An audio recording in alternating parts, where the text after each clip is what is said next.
Hello Internet, says Skorkowski, and 5 years ago, in the early days of my channel, I made a video titled The 5 Worst Characters That Good Players Make, and it was a 10-minute list video, my very first list video, and the video where I first introduced Todd. Haha, 5 years and I still haven't washed this shirt. Smells like gaming. Well, it was, or still is, my most viewed video that I've ever made, and it was also my most disliked video as well, and that's because it was terrible. I ended up unlisting it as well as 2 other videos about 2 years ago, back in May of 2020. And the reason that video was terrible wasn't the awful video and audio quality, which were pretty awful, and it wasn't that I changed my stance on those topics that I presented. I haven't changed my stance at all on them. The problem is that the video was just bad. I hadn't really found my voice yet. It was more of an in-your-face style, which is really cringy as hell when I go back and watch those. But the biggest issue when I did that was I made the mistake of entering into it with several assumptions. Things that I mentioned but I never explained because I just assumed that everybody understood those topics, even though it had taken me years to personally understand those topics myself. I just assumed everybody else understood them too. And many gamers, especially newer ones, didn't understand the context of it because I'd failed to explain the context. And though 5 topics in 10 minutes really doesn't give that much time to any single topic, and the lack of context in addition to that led to a lot of hate mail. I got sent a couple emails and direct messages all telling me what a terrible person that I was, and I actually nearly ended up quitting the channel from it back in those early days. For those 5 topics, I've now properly revisited now, fully explaining the context to go along with them as why those particular types of characters are bad. The over-reluctant hero was brought up in my roleplay terrorist video, the untold secret was revisited and much better explained in my Backstories 101 video, and the one-tricked pony and the painfully average were better presented in my recent video explaining what a skill-based game was before then discussing those 2 pitfalls.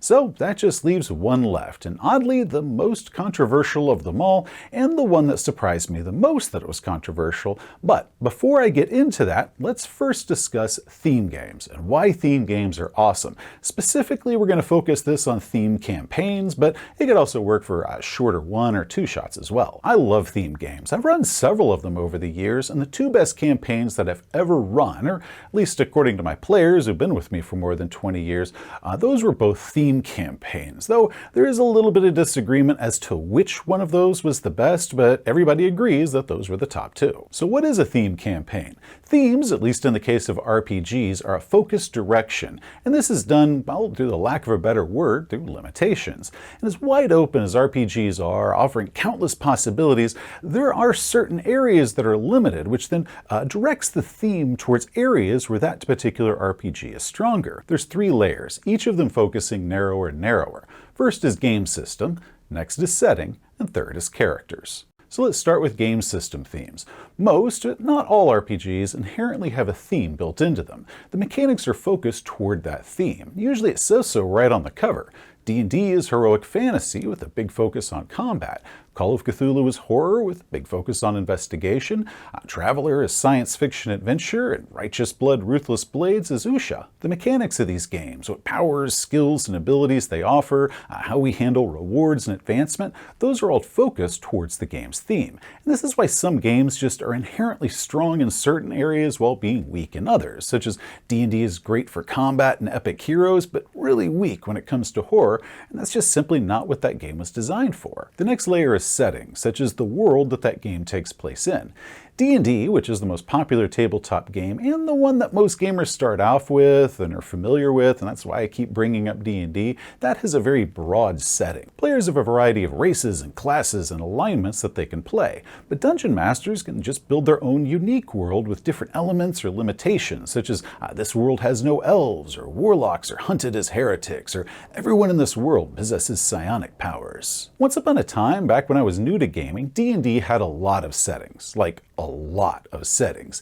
Each had their own changes on how magic worked or what races or classes were available. Some had completely new rules that were unique to that setting, while other game rules were no longer applicable in that setting. My favorite of those was Lankmar, which was humans only, though with a variant types of humans that you could play, and magic worked completely differently. These settings were rarely just a single book, but a regularly expanding catalog of supplements and adventures, and sometimes even novels. There were also source books for campaigns that could be set in different time periods or cultures, such as Vikings, Celts, or ancient Greece. I believe that much of the confusion that I faced about theme campaigns, with a lot of gamers not understanding what those were, was largely in part to Dungeons & Dragons getting rid of their wide variety of setting worlds. Being the gateway game for so many people, the lack of published setting diversity meant that a lot of gamers weren't as aware as how diverse settings could be within a single game. How some rules or powers might not exist in one world, while they might exist in a new world that don't exist in any others, or that it's perfectly okay that the options that were given in the player's handbook as far as what you could play or how those worked didn't actually apply evenly across all game world settings, but they were all still unquestionably D&D. Now, within the last few years since I originally published that video, 5th edition D&D has started releasing new worlds and themes outside the basic Forgotten Realms one that the main core book presented. They also announced a return of Spelljammer and Dragonlance, so hopefully the concept of world themes will just become common again. Setting theme can also be in the same world, but a different time period within it. Call of Cthulhu, which is usually considered to be set in the 1920s, has a wide variety of them. There's the Gaslight era of Victorian England, the Wild West of North America, the Dark Ages, ancient Rome, modern day. I just did a 2-part modern day Call of Cthulhu adventure with Glass Cannon, where our characters are using cell phones and drones. So the setting, whether that be the location or the time period, can change so much about the game, opening up new possibilities about what the characters and the game are even capable of. Now, while a setting theme can certainly be all that's needed for a theme campaign, such as we're going to play Dragonlance, or our Star Wars game is going to be set during the New Republic, starting 1 year after the Empire was destroyed, that's nowhere near as deep as theme campaigns can go. Which brings us to character themes.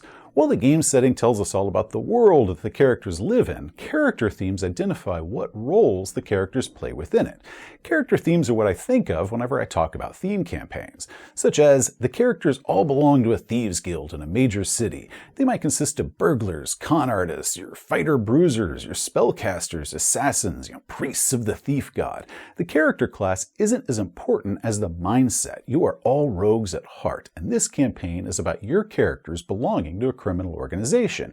You're going to be battling other gangs, you're going to commit the most daring heists, and we're going to dive deep into the city's seedy underbelly, always on the lookout for the law, and maybe, just maybe, we might save the city. Imagine the lies of Loch Lamora, but you're the crew. Or maybe the theme concerns your race that your characters all play, such as you're all dwarves living in a subterranean city. One idea that I threw out in one of my early GM Sins videos, and I really love the idea of it, even though I just made it up for the video, is what I called Guardians of the Shire, where all the characters are halflings. Imagine this. All of you are halflings in a remote shire somewhere, so we get to dive deep into halfling culture, deeper than we could in a normal conventional campaign. We get to celebrate the various halfling holidays, the unique aspects about halfling society that we normally don't get a chance to focus on because there's so much else going on. Heroes are going to be called upon to retrieve an item that was stolen from the temple that we have to get before the festival, protect the land from invaders, maybe even you have to leave your homeland every once in a while to go on a special quest to deal with the outside worlds where the giants dwell. Character themes entail aspects about the character, the groups, the organizations that they belong to, maybe certain races, but the big one is motivations. Many player characters, they can have a wide variety of different things that motivate them. A shared theme builds one motivation across the whole party, or at least a lens that all the other character motivations can be seen through. While I've done several theme campaigns, the two most successful ones were first, it was a D&D campaign where the characters were all a troupe of traveling performers. We had a gnome illusionist, a fighter who was our strongman, an assassin who was a dancer, and a few more. It was actually a few sessions before we even had our first bard join the party.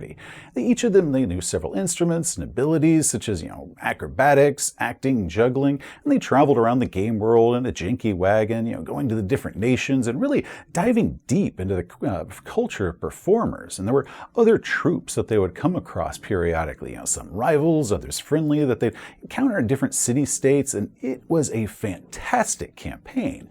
At one point, they were hired by a group of conventional D&D heroes to follow them around and write stories and songs about them, which was a pretty cushy job that the player characters got to enjoy, but until they ended up going deep down into one dungeon where the heroes all got killed, and now this group of stage performers that really weren't heroes themselves, they had to battle their way out of this place and escape. And that campaign lasted for 2 full years, and it was awesome. The other was a game of Cyberpunk 2020, and the characters all belonged to a juvie gang. We used a fan mod called Interlock Unlimited, which had rules for playing children, how their stats would be lower, or how they'd have less starting skill points, but gain skill points much faster than conventional characters. So we started all the player characters out at 12 years old, the youngest members of this gang that they all belonged to. And every adventure took place about 6 months after the previous adventure. So then as those characters aged, they gained more stats as they grew older and bigger. We eventually ended the campaign where they were all 18, and they were all the oldest members, the leaders of this gang that the campaign started, with them being the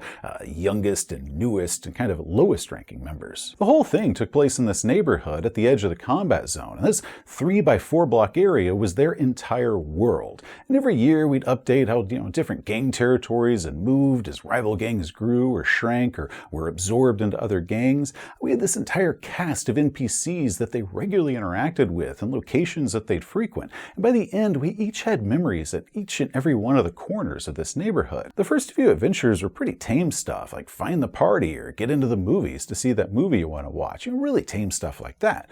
But by the end, it was full-blown cyberpunk with automatic weapons and chainsaw fights. This allowed us to really dive down into certain aspects of the cyberpunk world, using certain equipment or different things that might have been mentioned among all the different supplement books, but were nothing that we ever got into before. Things like faux cyberware, like stick-on interface plugs or sleeves that made it look like you had a cyber limb, stuff that poor street punks would do to make themselves look like they were all cybered up. It was 3 or 4 adventures before they even got their first gun, and at that point it was just a cheap plastic disposable pistol with the bullets already molded inside of them, so you couldn't even reload the pistol, you just threw it away when you were done.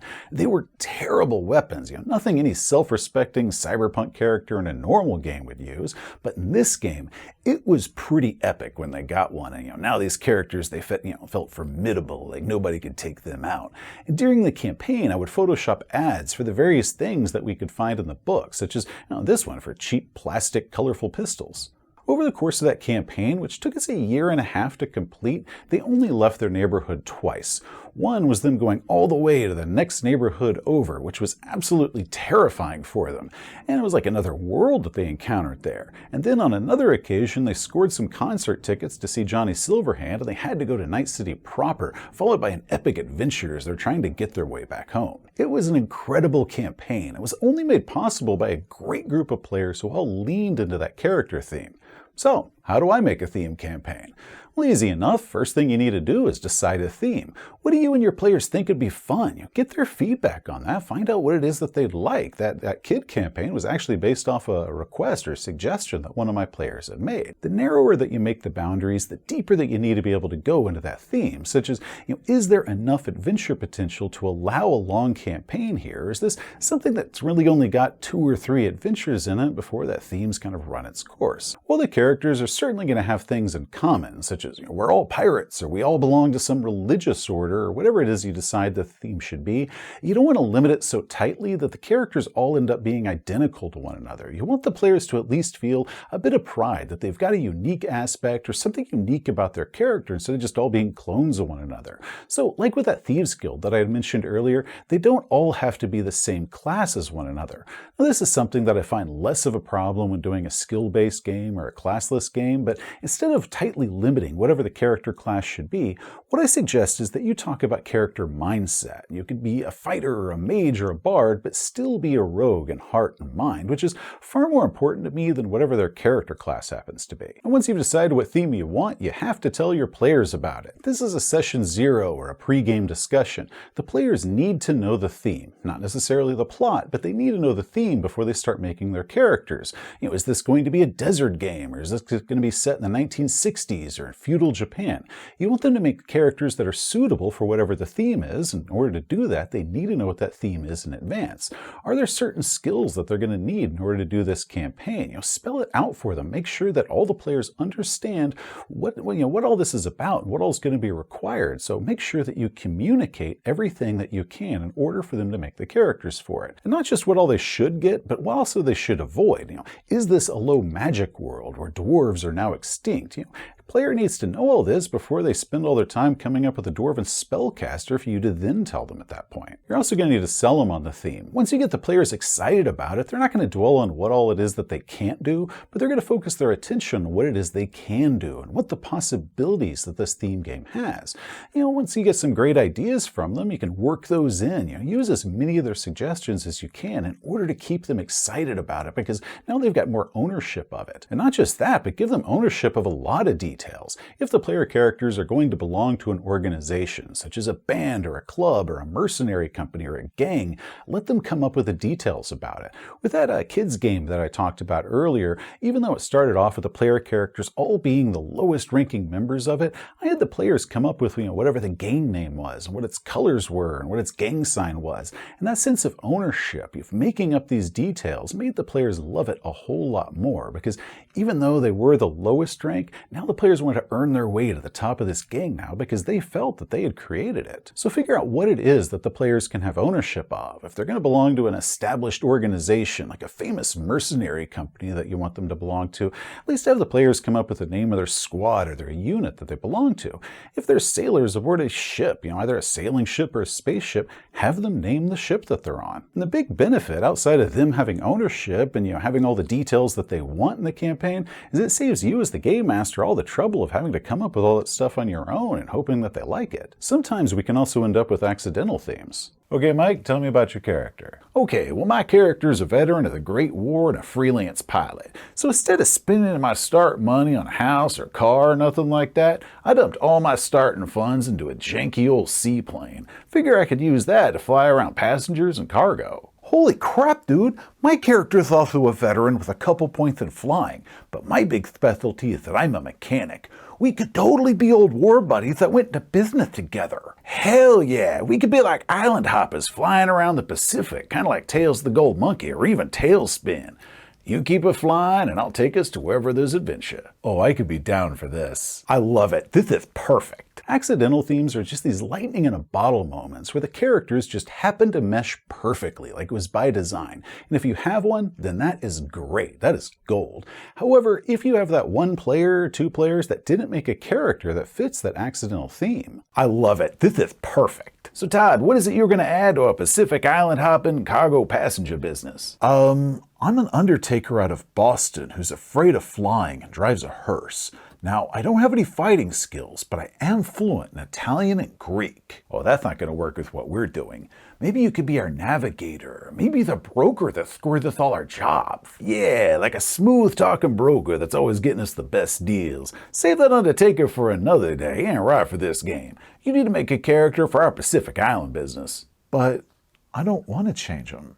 Don't force the player to change their character if they don't want to. They didn't do anything wrong because there was no established guidelines that were given to them beforehand, no limitations that were stated. They just happened to make a character that didn't fit this accidental theme that we ended up with. However, if you and your group did agree on a predetermined theme before character creation began, and then you end up with that one player who just refuses to join in that theme, that's when we have a problem. And those are what my group and I call 13th Warriors. Now, for those unfamiliar with it, the 13th Warrior was a movie based off a book, Eaters of the Dead by Michael Crichton. Essentially, Crichton got into a bet that he could make the story of Beowulf interesting by presenting it in a new and interesting way. So he rewrote Beowulf, but from the point of view of Ahmad ibn Falad, an Arab who encountered Vikings in the 10th century. And despite what many people claim, Eaters of the Dead is completely a work of fiction. It's Beowulf from a different point of view, just happens to be the point of view of a real historic character. And it's a great book, and while the movie was a box office flop, it is one of my very favorite movies, so I recommend both. However, for some years now, a couple decades now, my group and I have a joking theory that the 13th Warrior is not the story of Beowulf at all, but in fact, it's the story of a D&D campaign that Michael Crichton once tried to run his players through. And because this was an important moment in my channel's history, here is the original appearance of Todd in this classic recreation of Crichton talking to his players. Okay guys, this is going to be our newest campaign. You are going to play Vikings. That's right.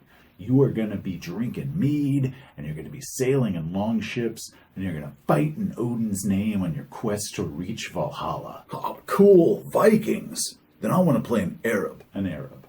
That's right. Okay, yeah, I can work with that. You're an Arab warrior that's traveling with them. No, not a warrior. A poet. So you want to be an Arab poet.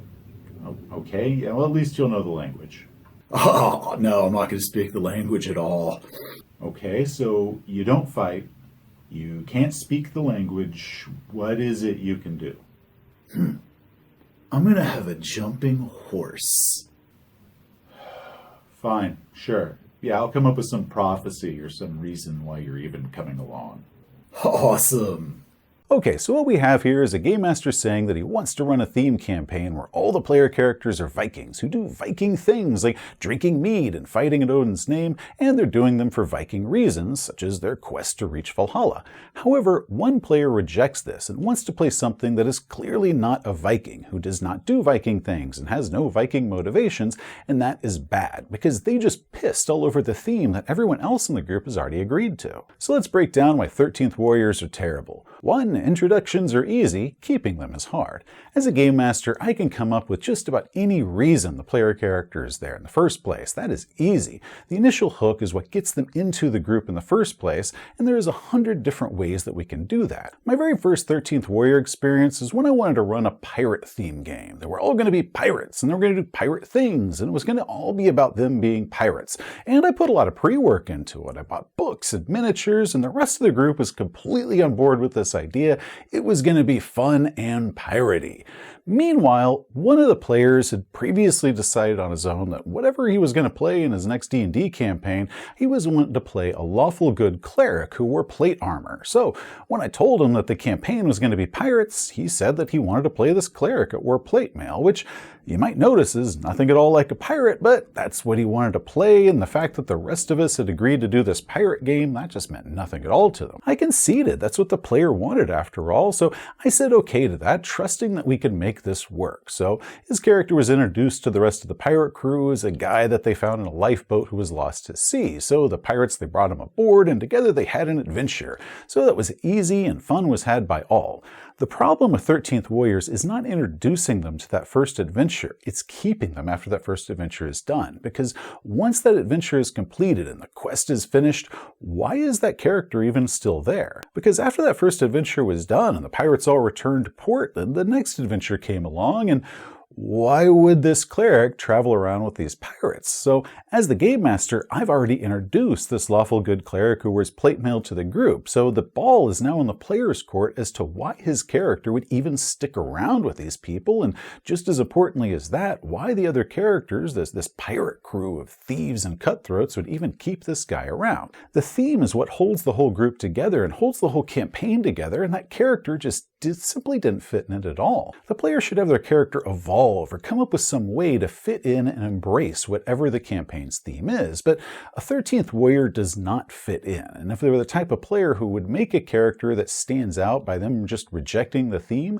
then they're not very inclined to have them change. Otherwise, it had just made an appropriate character for the theme in the first place. And the player feels that it's the game master's job to work this player character into the theme, and then forces the game master each adventure to keep coming up with reasons just why in the hell this character is still around, because the player is not going to help out with that by having their character evolve, and it ends up becoming a bit of a game for them. It's a type of roleplay terrorist, where it's, I'm going to force you to accommodate my character that I refuse to accommodate the rest of the group with. This becomes a lot of work for the game master and the rest of the players in the group, the ones who actually joined in whatever the theme was going to be, to constantly accommodate this character that simply and intentionally does not fit in. I talked about this in my evil player characters video, or if all the player characters in the group are heroes, but one of those characters is a villain, and that can be a type of 13th Warrior if the pre-agreed theme was that everyone was going to play a hero. And in that I said that how introducing that character to the group is easy, but whether the rest of the group keeps them after that is completely up to the group. But I also brought up the point how I, as the game master, I could come up with some reason that the rest of the group has to keep this villainous player character around, but if I did that, that then runs the the risk of the entire campaign now hinging off of this villainous character, making them an essential character for the plot and reducing the rest of the player characters to merely supporting cast roles. And with 13th Warriors, it's the same way. So that player needs to devise a reason for their character to stick around, and they also need to come up with a reason why the other player characters would even want to keep them. So if the Game Master has to come up with a reason why the 13th Warrior is now essential for the rest of the group's success and why the rest of the group has to keep them, then number 2, the 13th Warrior becomes the star. With just about any fish out of water story, the focus becomes the person who does not belong and the quirky fun that we're going to have as they're trying to fit in. That is fun, and it's a wonderful thing that I love to find in a movie or a show that's now about this oddball. However, an RPG is not a book or a movie where there's a central hero. No, this is a group effort. The 13th Warrior can easily make the story being about them as this fish out of water character rather than the story being around the group as a whole. And the game's theme becomes about this one character instead of whatever the original theme was. It's taken the spotlight off the rest of the players, holding them back from diving deeper into the theme if everybody had just been on board with it. So players that say that, oh, you should just accommodate my complete disregard for whatever the theme is and I should be able to play whatever character I want, they're either intentionally or unintentionally stealing the spotlight from themselves and just disregarding whatever the rest of the group wants. Once again, going back to the movie that we got the name from, it's not titled Eaters of the Dead like the book was titled. It isn't titled Beowulf from the writings of Ibn Falad. No, it's the 13th Warrior, because the story is about him, the fish out of water in this story about Vikings. And audiences were so distracted by this out-of-place character in the story that many, if not most viewers, didn't even notice that Beowulf was standing right beside him. And it's a great story. I absolutely love the movie, but if that were a game, and I was one of the other 12 players who had crafted a sweet, sweet Viking character to go along with whatever our theme campaign was going to be, I'd be a bit pissed off that our campaign was now hijacked by that jerk who didn't follow the theme that the rest of us had all agreed to. Which brings us to number 3, they destroy the rest of the table's fun. I've run several theme campaigns with varying levels of success. 2 of those I've already talked about were massive hits. Others were pretty good, they just weren't the 2 best that I've ever done, and others ended up crashing and burning terribly. And while with those failed attempts, I can't say that there was one single cause that was to blame for all those crashing and burning. They were all different combinations of things, different things going on in life at the time or different things like that.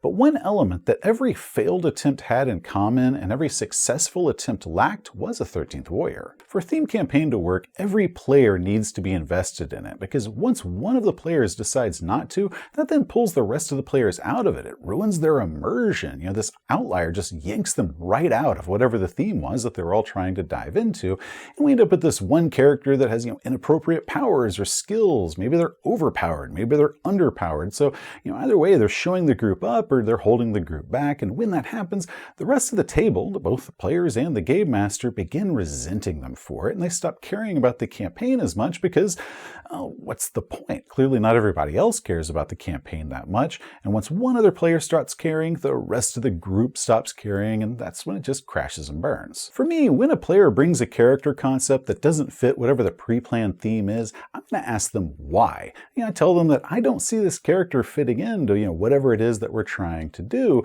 and I ask them how it is that this character is even going to fit into the theme. Maybe they can give me a reason. There's something I might not have noticed, something I hadn't really thought about before. And if they can answer that question, then great, let's go with it. But I also haven't had that happen. The 2 responses that I get whenever I've asked a player, how's this character even going to fit into the campaign, is 1, the player realizes that, oh damn, this character actually doesn't fit at all. Maybe they got so deep into the different character concept as they were making it up, they lost sight of the goal, or maybe there was a miscommunication about what the theme was going to be, and they were like, oh, whoops, sorry about that, and then they then fix that character, or they give me a new character that does work with whatever the theme is. Or the other answer they give me is they made the character because they thought it would be funny to have this one character that just doesn't fit in. It's a joke character. And if it's a joke character, I'm not going to allow it into the theme campaign, because the joke that they're making is about how the rest of the players are doing this theme and they're not. So the joke is now at the rest of the players' expense, and that's going to pull them right out of it. Theme campaigns can be incredibly fun. Even concepts that might not appear that exciting on the surface, once everyone gets on board and they just go for it, those can be some of of the very best games and some of the best memories that we've had. But in order for them to work, they do require clear, upfront communication of what the players should expect and should be appropriate for them to bring to the table, and everyone must be on board with whatever the theme is. But once those requirements are met, we can get into a unique kind of game, delving into areas that most campaigns would never be able to delve into, and it comes with the added benefit of a built-in shared commonality and a motivation between the characters, and that can make for some amazing games. Hey, thanks for watching. If you enjoyed the video, please give it a thumbs up. If you want to see some more of our stuff, such as game reviews or how-tos, just hit that subscribe button. Till next time, amigos, stay awesome. You know, the book Eaters of the Dead makes a passing reference to Abdul al-Hazred's Necronomicon, meaning that the story takes place in Lovecraft's universe, meaning that this isn't like a D&D game at all, but more like a game of Cthulhu Dark Ages. Pretty cool, huh? That is cool, and it also means that the Cthulhu Dark Ages movie is way better than any of the current D&D movies that are out there. Yeah, and way better than that Hobbit trilogy. Though, I still say you should have brought up Bilbo Baggins as the OG 13th Warrior.